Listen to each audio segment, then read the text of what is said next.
Hello, everyone. Welcome back to Dirty Martini. I hope you're doing well and I hope you're having an amazing day.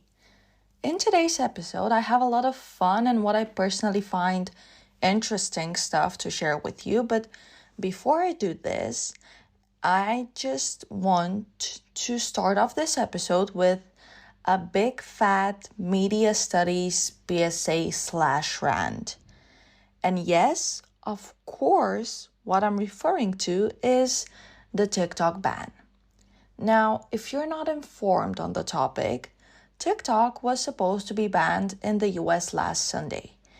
And this is something I touched upon in my last episode as well. And I talked about how people were switching to Red Note, which is a different Chinese app in preparation for the ban. And as I told you last week, I am not going to believe that the ban is going to take place until I see it in action. And lo and behold, to my surprise, TikTok indeed was banned, and I was so shocked that they actually went through with it because, come on, they've been talking about banning TikTok for forever, but they've never actually taken any actions towards this decision.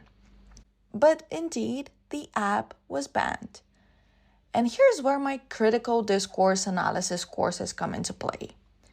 If there is one thing I learned in my degree, it is to doubt stuff. And it is to try and uncover hidden agendas. And let's be real, the way the whole thing played out, you don't need a degree in media to recognize the literally obvious, not at all hidden political agenda behind all of this. And no, I'm not a conspiracy theorist. I am just what I would like to think to be a literate person. So when TikTok was banned, and let me pull up the actual thing because I don't want to spread misinformation. So when TikTok was banned, and this is what I'm reading is a screenshot of a message that would pop up on the screen that when you open TikTok, and this is a screenshot my friend took.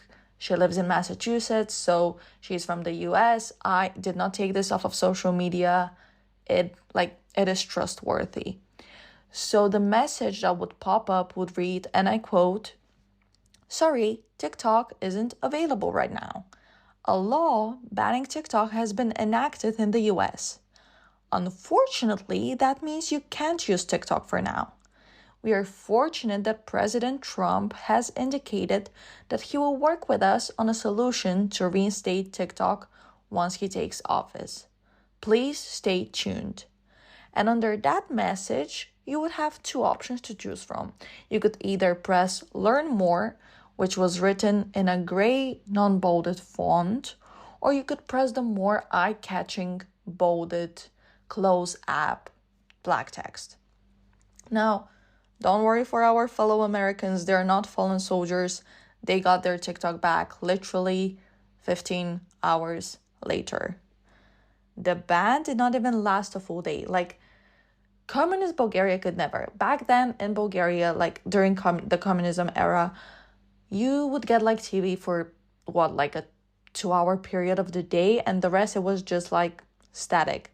So I'm not over exaggerating when I say that I have taken naps that have been longer than the duration of the TikTok ban.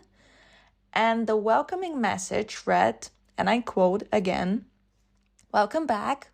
Thanks for your patience and support. As a result of President Trump's efforts, TikTok is back in the US. You can continue to create, share, and discover all the things you love on TikTok." Now, why am I bringing this up? I am not going to do a deep dive into the nitty-gritty of it all because I will leave this for a future essay that I would have to write sometime in my degree. The only thing I want to do is to invite you to be critical of what you see and stay as informed as possible. Because, and call me a radical, that is fine. I literally don't care. That is clear propaganda. Because you're informing users that they have been deprived of using the app they want, and if they ever get the chance to use that app again, which is what most people wanted, they would have a particularly polarizing political figure to thank. And basically, what the agenda behind the word choice is, it is to put forward a message of that particular figure as giving the people what they want and what they need, aka TikTok. And if people do not approach the situation in a critical manner, they could potentially be coerced to think that this is a good deed or whatever. And another thing to mention, and then I promise I will move on, because you didn't come here to get your political news and views. And like, you know what? A big fat PSA that maybe I should have started the episode off with. What I share here is my personal opinion, and I don't want you to think that I'm imposing my beliefs and attitudes on you. You're free, and actually I invite you to do your own research and come to your own conclusions, because I have done both and now I share them with you. You're free to disagree. After all, I don't want to be a dictator and tell you how to act and what to think.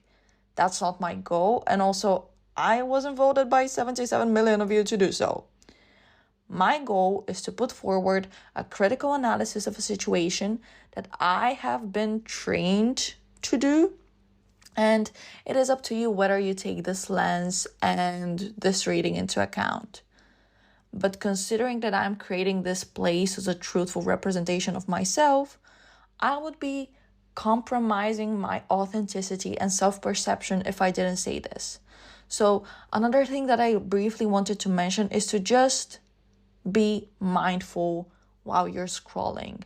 And there are a lot of reasons why you should be mindful while scrolling, but here now I'm particularly referring to the fact that there is a lot of disinformation and misinformation being spread online, and we can only expect this type of content to arise now even more. The so-called fake news, as the gentleman refers to them. So just keep an eye on that, because it may affect you without you even realizing. Just be alert, be critical of what you see, get your information from trusted sources, and just please don't take off your thinking cap. There is a lot of misinformation circulating the internet.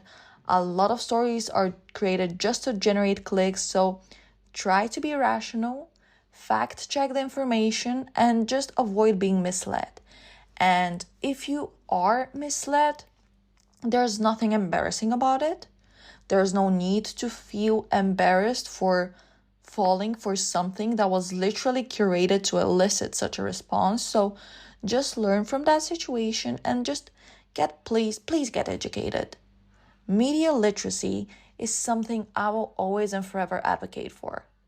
And I am not perfect. I sometimes also fall prey to sensational stories or disinformation. So the problem is not that you fall for such a thing.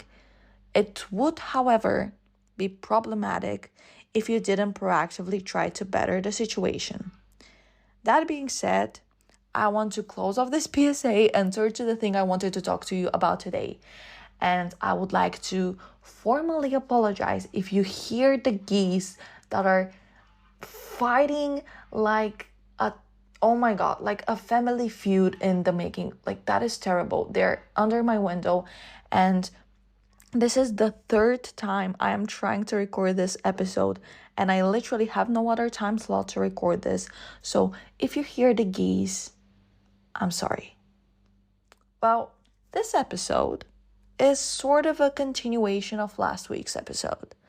And I wanted to finish my story about what I have been up to and tell you the interesting things that I have been experiencing. And a thing I really wanted to touch upon last week, but I didn't get the chance to because I ran out of time, was that goose is oh my God, it's annoying me very much. It just heard my political opinions and decide is that goose right-wing, radical right-wing? Basically, last week, I wanted to share with you my thoughts on We Live in Time. But before I do that, I think we should start from the beginning. So on Monday, as I mentioned last week, when my first exam finished, I went home, I took a nap, obviously. Okay, little side note. Naps hit the hardest when you are in the middle of a stress situation and you have so many pressing things to do and you cannot afford to take a nap. And instead of tending to the 1700 things on my plate, I would tend to my pillow. Thank you very much. So after I woke up from my nap, I knew there was no more procrastinating to be done because I had to do the things I had to do.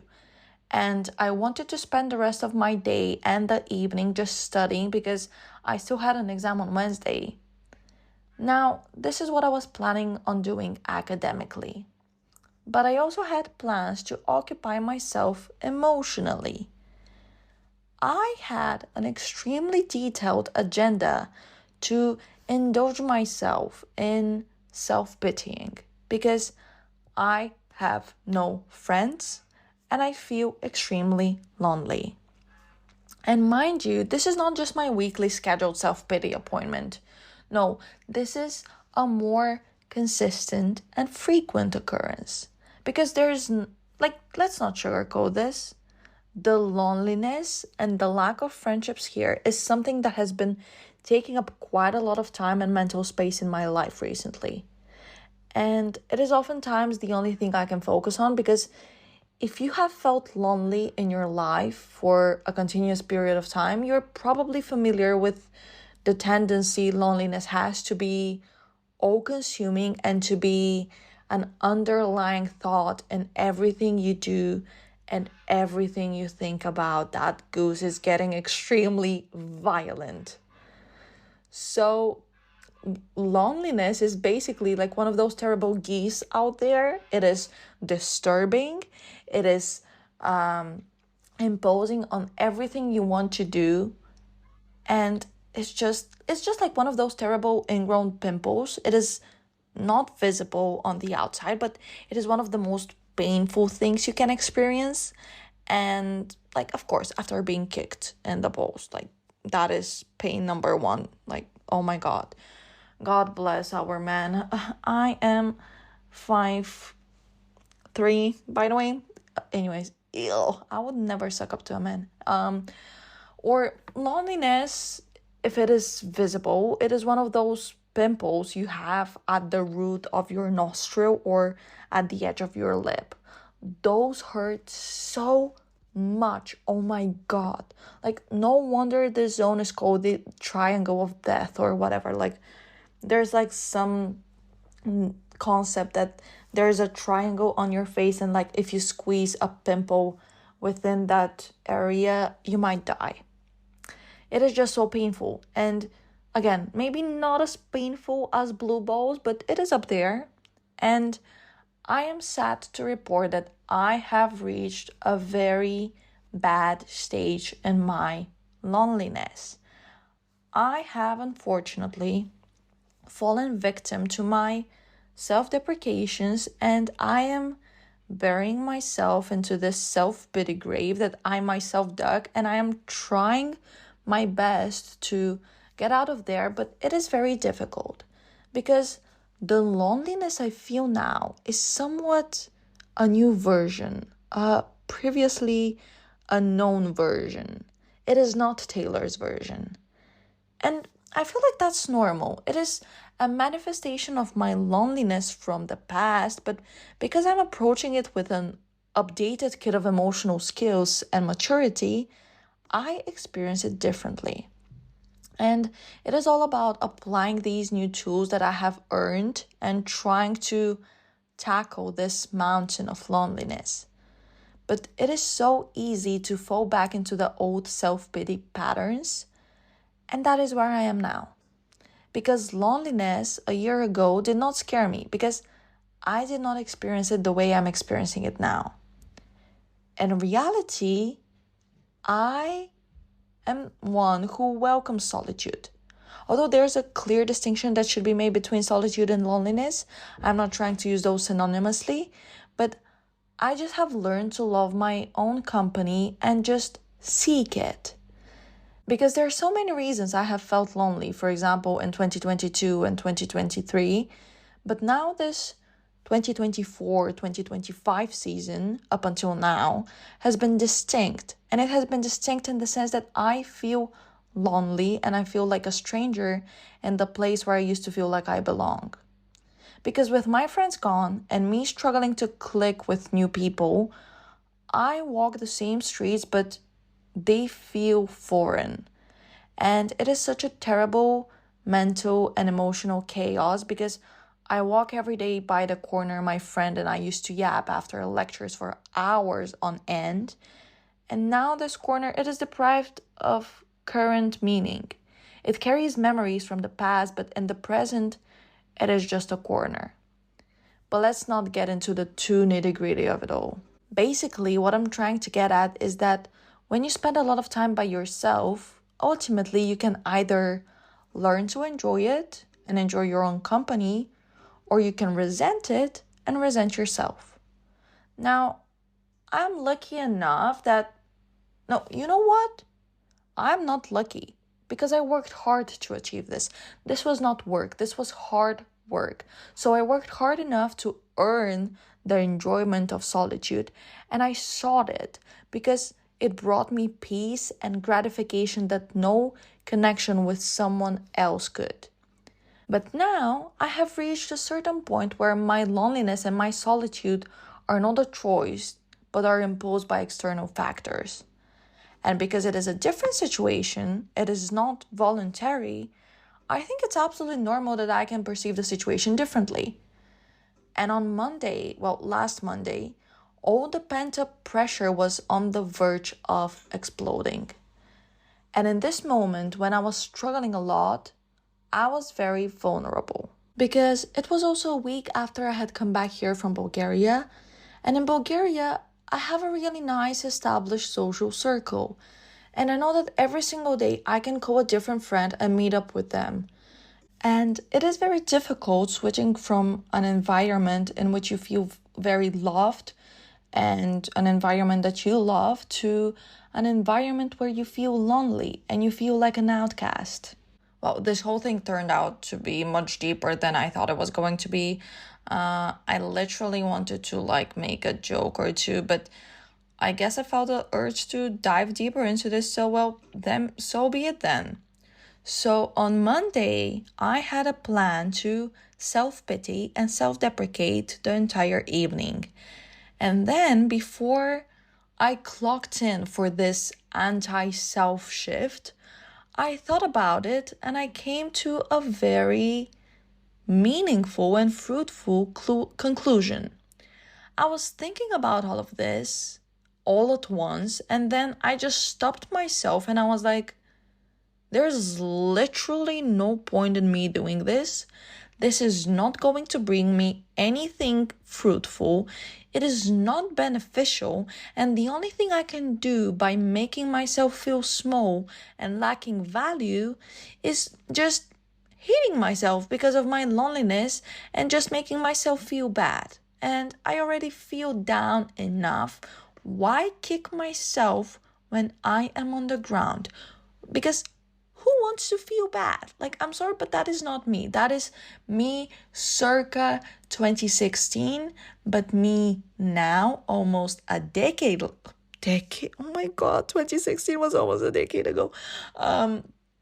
Me now, that is not what I desire. So that is when I decided to make the conscious choice to not see my solitude and my loneliness as punishment, but as an opportunity to spend time by myself in the way I used to and in the way I sought out to.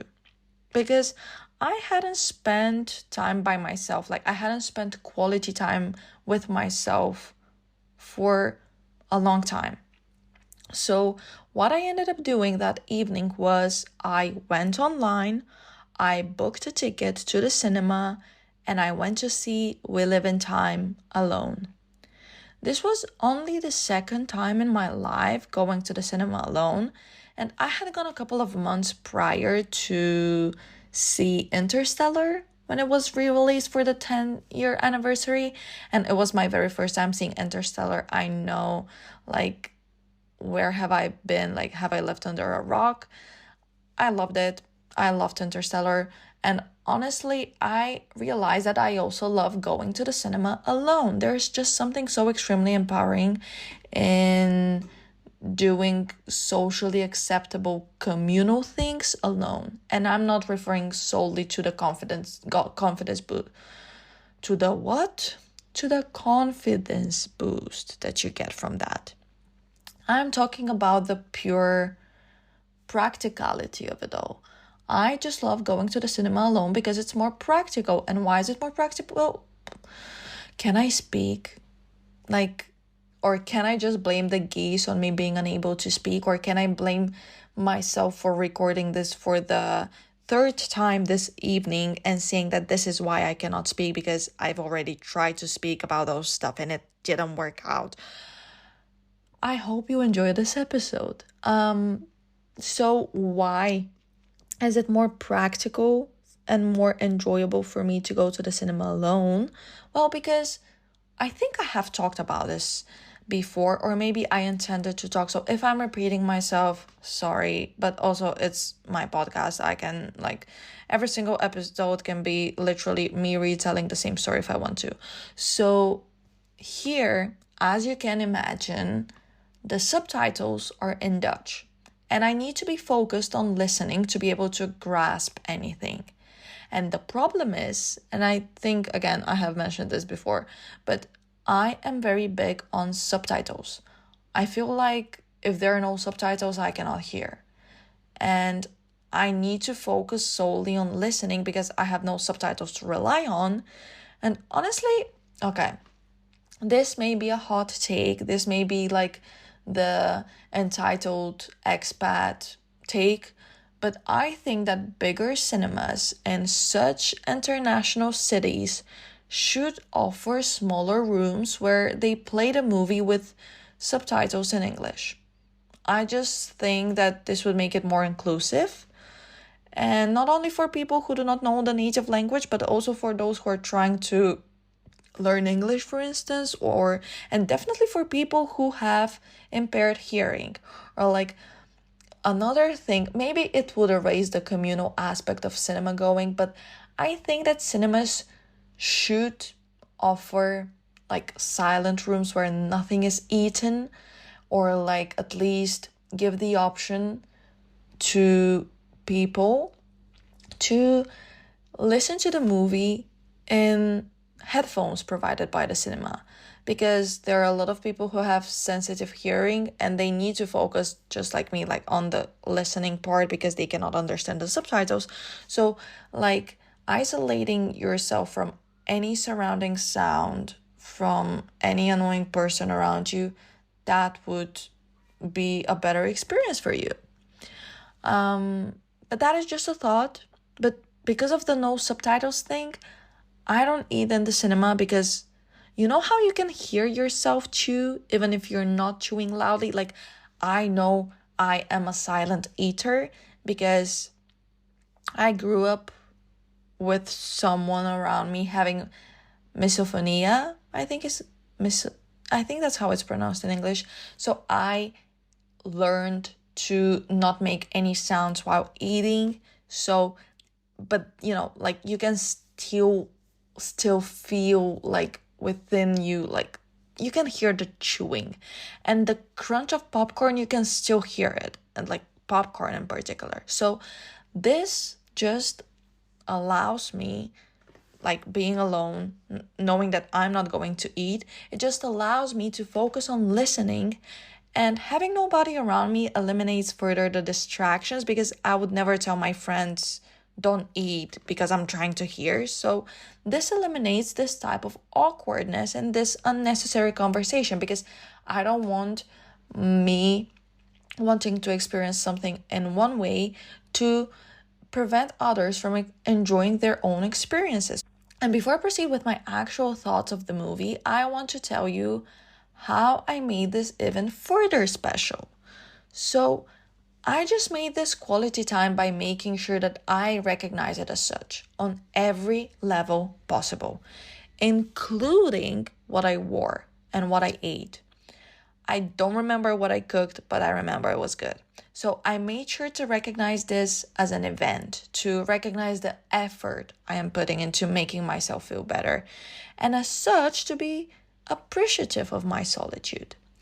And I just made sure to perceive this as me taking myself out on a date.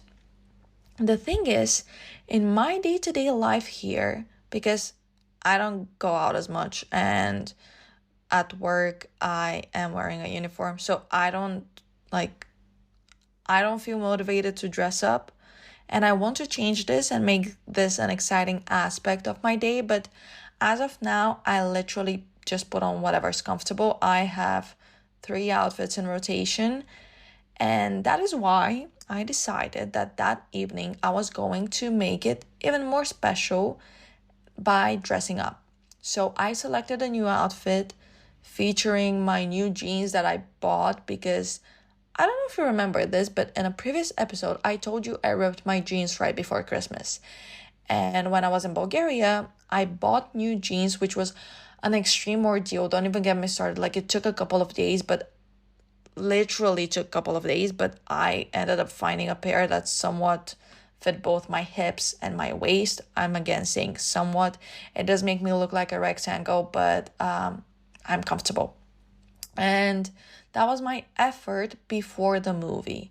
The effort I made after the movie ended is I went home, I took a nice walk on my way back, and I just made dinner and just enjoyed my evening. I ended up not studying, and that was me shooting myself in the foot for Wednesday because I didn't go as prepared as I could have been, but I took care of myself. I prioritized self-care mentally over self-care academically. And this is something I have noticed in the last couple of years, that I don't seek academic validation anymore.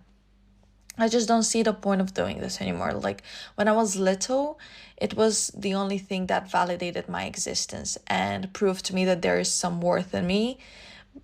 This sounds so sad. Oh my God. But it's true. And because of a lot of things that happened to me in the last couple of years, I've come to realize that with or without a degree, I am still a person of value, and my life is meaningful and my existence has merit. Doesn't matter if I excel at university or if I drop out. And sure, getting like a good grade or being on top of your class, that's amazing. Good for you. It is an extreme confidence boost. There's no denying it. But it is not a high that I seek anymore because I'm getting my confidence from a different place. Well, I am getting confidence, period, because this is something that I never knew the taste of, like a year and a half ago, maybe even a year ago.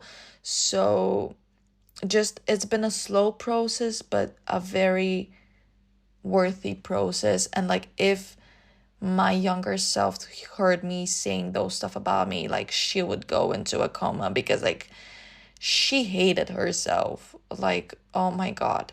So basically, this is not a high that I am looking for anymore, which took a lot of effort. It took a lot of ups, it took a lot of downs, but I just started perceiving myself differently. I no longer perceive myself as a mere student, as a mere academic weapon. I perceive myself as a person. Now, I'm not saying that I don't put effort into studying. Like, if you know me, you know damn well that I care about studying because, well, it is something worth caring about and you should always get educated.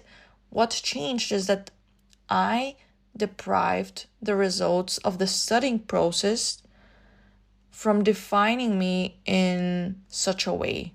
So I don't regret not spending more time preparing for the exam. And even if I fail at this exam and go do a resit, it's literally not the end of the world. I did something that needed to be done, aka taking care of myself, and I took myself out on a date and I spent quality time with the only person I could because those were the circumstances. And that was just a really nice reminder that sometimes doing things on your own is not only beneficial, a lot of the times it is also crucial. Because there are a lot of stigmas around doing things on your own and just facing the social anxiety, facing the stigma around being lonely and around solitude. That is just so extremely nourishing and confidence boosting. And I feel like I just came up with a new topic for a future episode. So stay tuned. Let's leave the details for that episode. And let me just wrap this up quickly by saying that me going there was a very much needed form of self-love. And I have decided actually that I want to try out and go at least once every month to the cinema because I just find it so enjoyable. Honestly, bring back cinema going. Streaming platforms have ruined the cinema industry as we know it prior to Netflix and stuff. And that is not great. Not only art and business wise, but also it has social consequences. Because the cinema used to be this social hub. It used to be a place you visit with friends and you make the effort of going there, spending time together. And sure, you can invite your friends over and you can have your own cinema night with Netflix or whatever platform you have subscribed to or whatever movie you have pirated off the internet.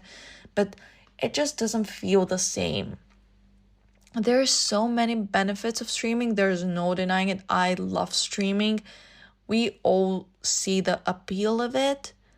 But streaming is killing cinema as we know it. And I don't know, I just find this a little bit sad. Oh, well, not a little bit.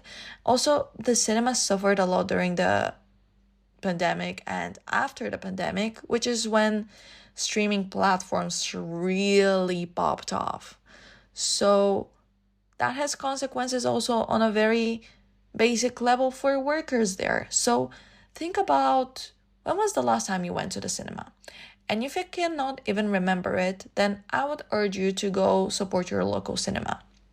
There is for certain a movie that they're playing that would grab your attention at least a little.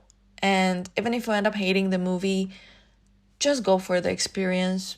I don't know, I just personally love going to the cinema, and I think I will try my best to make a good use of the student discounts they offer and go there as much as I can. Because let's be real, there's no denying it, going to the cinema is expensive. So check out if there are any discounts in your cinema. Just go enjoy it, guys. There are movies that are made to be watched in a cinema and not on your TV. And it doesn't matter how big your TV is. It's just not the same. It is just a totally different experience. But let's not nerd out anymore about this. Now, what did I actually think of the movie? No, I'm not going to give any particular spoilers about We Live in Time, so don't worry, darling. Get it? That was another Florence Pugh movie. God, I'm such a comedian. So, We Live in Time is a movie that I've been wanting to see for a long time. And since it was first announced, honestly, because it just seemed to me like it would be something extremely heartbreaking. And I just love cinema that breaks my heart. I am a very polar person in the sense that I love movies that are feel-good movies, and I love movies that will make my nose stuffy from crying so much. And that, my friends, is called versatility. So here's my verdict on the movie. I know that people have been rather critical of it, especially Reddit critics, because, well, they're on Reddit, but Reddit users, they're critical of anything. I don't use Reddit, but every time I'm super touched by a movie, I need to go and consume as much content as possible, watch every single interview, read every single article, because I don't know, I just find it enjoyable. Like, I need to know what the main protagonist's second cousin's child is doing. I don't know. But the thing is, because it was still rather freshly out, like We Live in Time, there weren't that many things to read yet. So the only thing that popped up was Reddit. And if you've never used Reddit, good, don't. But people were rather critical on there in the sense that they think it is a very vain representation of cancer. They think that it is a very lighthearted, representation, and it does not pay attention to the struggle of the disease. And I see merit to the criticism, there's no denying it. However, here is something important that I think Redditors are misreading. We Live in Time is not a movie about cancer. We Live in Time is not a movie about death. We Live in Time is a movie about life. It is about living in the face of death. That is why her death is not even depicted, because it matters not how and when and where she died. It matters how she lived. And what I felt after leaving the cinema is this primal urge to live.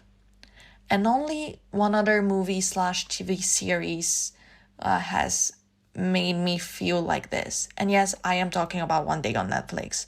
Again, streaming devices, no, not devices, platforms. I have only seen the series. I have not seen the movie, so I cannot speak on the movie.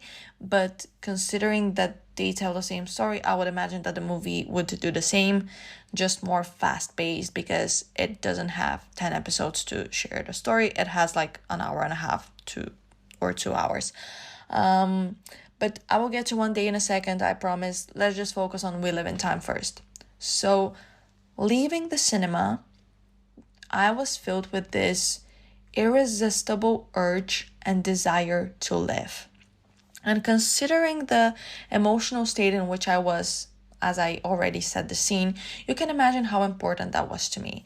Because in moments of self-deprecation and in moments when you're questioning if everything and anything is even worth it, and if you are worth it, you just need a little bit of reassurance that everything will be okay, even if everything goes to hell, and that there is still meaning even in your darkest days. Because it was just a very nice wake-up call that our time here is limited and it is unpredictable, and there's no point in wasting your days and your years self-deprecating and self-pitying. This is how I just related it to my particular emotional state, but just in general, it is about making the most out of your time here. Because we might be given 70 years on this earth, or we might be given 30, which I hope for all of us it is the former. But the idea of the movie is that it is not so much about how much time you have, it is what you do with that time. And that is what the main protagonist is trying to convey. She doesn't want to live 12 shitty months. She wants to live 6 eventful, memorable, fun, happy, full of life months. And that is what she sets on to do. She works hard to achieve a dream of hers. She wants to spend quality time with her family. Basically, what she does is she accepts that her death is inevitable, and instead of letting this thought consume her and define every living moment, she lives in every sense of the word you can think of. She wants to live in the face of death. She wants to live a fuller, shorter time than simply exist over longer joyless periods. And first of all, I think this is a really nice metaphor for life in general, not just for people who suffer from a terminal illness, because death will get us all. That is the only thing that is guaranteed to you in this life. It will end. And you can either sit and ponder and dread that day, or you can make the most out of the days you already have. And the thing is, you don't know how much time you have left. So it is all about letting the unknown inspire you rather than scare you.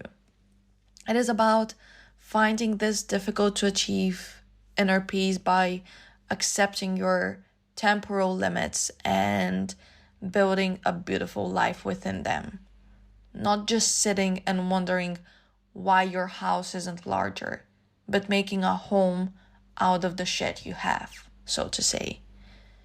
And I found this very inspiring, and this movie really stuck with me. And I think it was just a very beautiful project because it conveyed a beautiful message. It conveyed it beautifully, and I would dare to say in a very attainable and easy to understand manner. It did not depict the death of the character because, again, it is not a movie about death, and leaving it unshown further plays into this notion of the unknown. We see her family afterwards continuing their life, or just like a scene without her in it. And this is them exploring this new world, this new unknown of the living. Man, I would love to write like a whole dissertation on this movie because I think it was just beautiful. Literally 2 minutes in and I was crying, and I kept on crying in waves all throughout this movie. And this movie just healed something in me by breaking me. And I know a lot of people judge it about the timeline jumping, and that is like unnecessary, I think, because like they say that it's not clear cut and that it's difficult to comprehend, which I just personally totally disagree with. You just simply have to pay attention. You don't need to be a movie aficionado, I think is how you say it, like to understand what's going on. You just need to literally comprehend what you're seeing. Because first of all, the period on the screen is extremely noticeable in her hair, because her hair and the symbolism of it all, especially with people who have to go to chemotherapy, it's symbolic, but also it marked different times, different periods of time in her life and in their life. Also, the past was represented through warmer colors, and the present, it was with a colder bluish filter, and that is all symbolism, and I am a sucker for symbols in movies. So differentiating between timelines was very easy. You just simply didn't have to be on your phone while watching. And you know, a movie is good when I do my signature post-watching move. When I left the cinema, I just started recording voice messages to myself, analyzing the movie. And again, media studies really ruined me because now I just want to write an essay on this movie because I find the storytelling extremely compelling. And on top of that, the acting was impeccable. I mean, it's Andrew Garfield and Florence Pugh. You cannot expect anything else than compelling acting, but they, like, the chemistry they have, I fear this might be one of the best on-screen chemistry couples that I have ever seen. They just convey such raw emotions in such a raw human way. They translate them on screen so easily to comprehend that you cannot help but feel their feelings. So I just think they're masters in their craft, and I admire them for everything they do. Still, Andrew Garfield's chemistry with Amelia de Moldenberg is unmatched. I will have to say that. Oh my god, when I first watched their chicken shop date, I was kicking my feet and like blushing as if it were happening to me. He's just such a charismatic man. Like, that he actually got Amelia to break character. And I watched this video multiple times in one sitting, and I was just like eating it up. It was just that good. I think I'll watch it when we wrap this up. You know what? Let me speak something and put it out into the universe. One day, I'm going to eat chicken nuggets with Amelia de Moldenberg. She just seems like such a good company. Like, don't you think? Like, the type of person you'd love to have around. I don't know, like, Amelia, let's work something out, girl. But back to the movie for a second.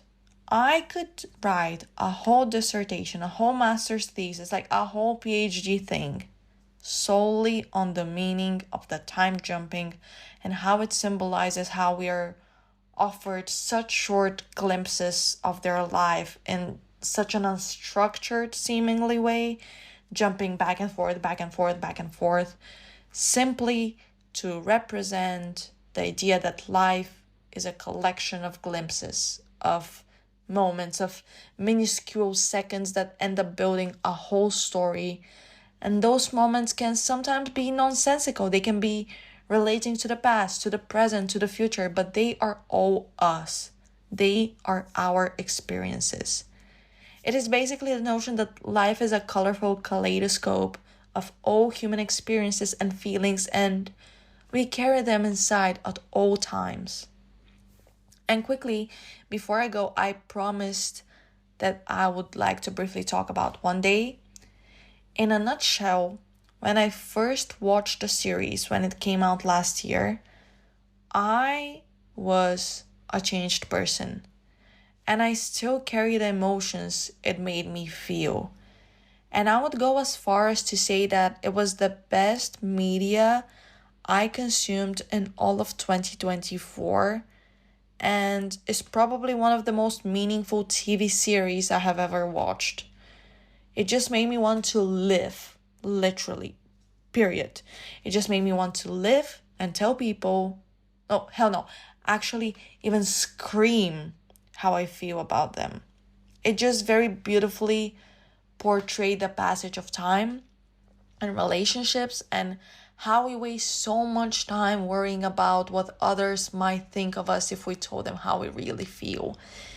And I am someone who struggles with expressing my feelings. I know, a shocker considering that I am on here doing it every single week, but when it comes to my personal relationships, it is a bit more different, and it just changed my perspective. And since then, I have been more upfront and honest with the way I feel about people, and I think that's a good thing. And it just made me want to go to the rooftop of like the tallest building and scream from the top of my lungs and just feel alive. This show was my We Were Infinite moment.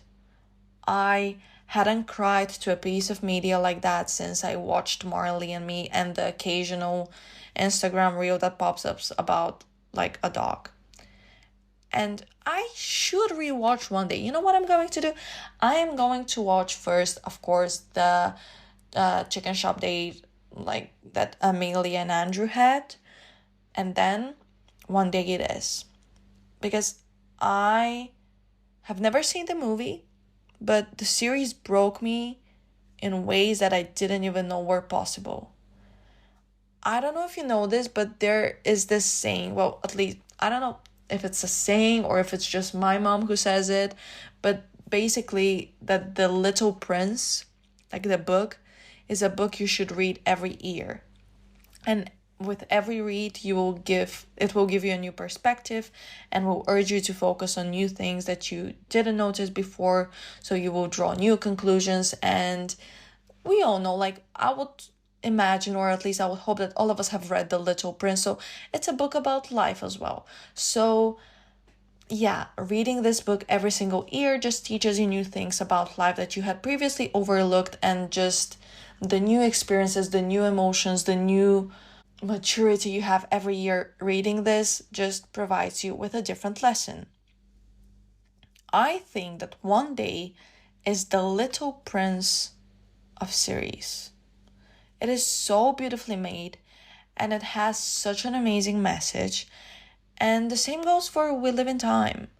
I just love watching content that breaks your heart so bad that it heals something in your soul, because it reminds you of how you're limited are. Like you're limited, it reminds you of your limited nature in the sense of limited time, and just urges you to make the most of your time here. The acting in One Day is astonishing. And the chemistry between the two protagonists is unmatched. And their relationship, like, it just made me not want to waste a single second of my life again worrying about containing myself and my feelings. It made me want to be authentic in my thoughts and emotions and make the most of my little human existence. It was just yet again a beautiful reminder of the unpredictability of life and how it is all about making the most of the few days you have here. It just showed me that we should not tame our love and our feelings, but experience them in their raw, authentic, primal nature. And we should not hide behind the protective shield of emotional comfort, because this is how the what ifs, which last a lifetime, are born. It taught me that it is better to live and love passionately than waste your numbered days containing yourself because there's the potential of being hurt. Because pain is inevitable, guys. Like John Green said it in The Fault in Our Stars, like not to bring it back to what I used to love when I was 16, which wasn't myself. Oopsie. I am allowed to joke about this, okay? Look at this. Please look up Nikki Glazer's joke about comedians saying, I can joke about this because I lived it. It is a very interesting wake-up call. But basically, like, pain is inevitable. And in the wise words of John Green, it demands to be felt. And one day, it made me realize that life is all about taking advantage of the human privilege to feel. To feel and experience the entire spectrum of emotions, from love and joy all the way to hate and pain, because in the middle of the chaos is where and when we feel most alive. Well, that ended up being super cheesy and unnecessarily Pinterest poetic. So I say, let's leave it at this. Thank you all so much for listening to this episode. I hope you enjoyed it. I never take for granted the privilege it is to spend time with you. And with that being said, stay hydrated, wear sunscreen, and don't support genocide. Bye!